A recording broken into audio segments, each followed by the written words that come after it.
Now I'm going to give you a chance to do what I do in my other interviews. Is that you got a question for me? Anything? And if I can't answer it, I'll be the first one to edit it out. So don't worry. So I'd like to kind of push it back to you. I mean, you're talking to, obviously you coach a lot of people, you talk to a lot of companies and all that. So I've given you kind of my view on disruption and what disruption is. How do you see disruption? Like what coming at it from your perspective, kind of collating and compiling all the information you're getting from all these different people that you're having the opportunity to work with, and vice versa. Like, where are you sitting when it comes on the disruption? Like, and where are you seeing opportunities? So I know I'm kind of hitting you with about 3 questions. No, but those are great. Those are great questions. And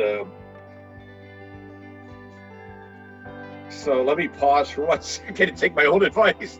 Yeah. Yeah. So here's what I know it's not. Let me start with that. I think the majority of the people that we coach, and I'm being careful with this word majority, but it really is, the majority of the executive teams would think that disruption causes growth. Because even some of the stuff like you described, they might misunderstand that. They may hear you at ground level saying, "Oh, well, this caused this, and then wonderful things happened." No, here's the real fact.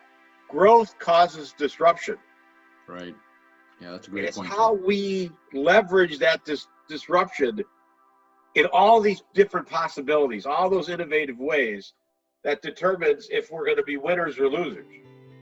So my goal is to develop disruptive leaders who are intellectually extremely curious, because we have this itis going on in American companies, and it's intellectual laziness.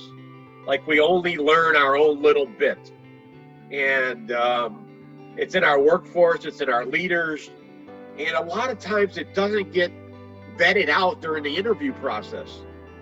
So, and a good example of this is that we sort of expect the impossible. So when we go through a black swan event like COVID, if we didn't have a plan in place for something like this to happen, whatever, not necessarily COVID, but something, if we hadn't done some scenario planning, and all of a sudden we're worried about, are we capitalized enough? Or do we have the right people?